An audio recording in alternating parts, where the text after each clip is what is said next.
According to the person who received it, it was sent on the exact same day 5 years after their grandmother had passed. The question becomes Whoa. overwhelming. If this was never supposed to happen, where did this voicemail come from? A TikTok Right. user would suggest maybe the lady sent the audio sometime before she died, but for some reason it hadn't arrived yet. So she passed away January 15th.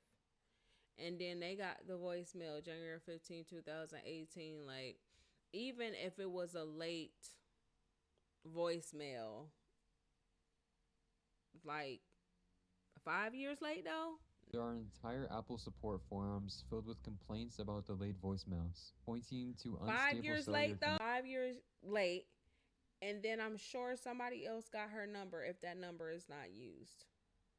In I theory, don't it's possible know. that the grandmother recorded the message shortly before her death, and it simply got stuck in the system. But that explanation begins to fall apart when you consider the timeline. A Right. 5 year delay is very extreme. Voicemail to remain undelivered for half a decade across multiple updates and network changes is highly unlikely. Another theory suggests the voicemail may have been scheduled in advance, set to send automatically at a later time. Scheduled voicemails aren't a standard feature on most phones. I don't even. Why would you schedule a voicemail?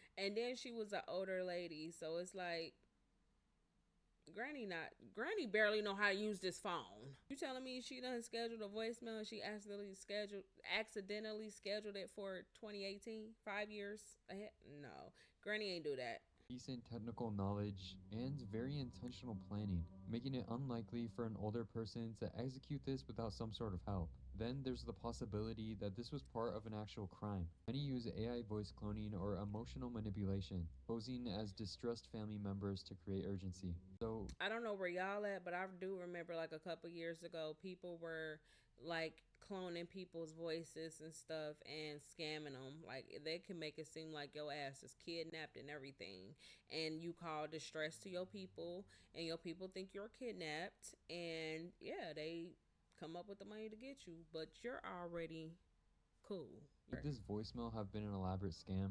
Voicemail never asked for money. There was no Right. sense of urgency, no Right. request, and no hook, which makes it an odd choice for a scam, especially given the effort required to pull something like this off.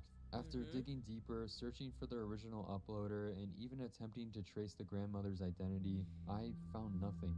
No records, and no trace of the woman's passing anywhere online. My conclusion is that the video most likely originated from a single horror TikTok page, created purely for shock value, and later reposted with no information on the origins. We will never know the truth behind this video.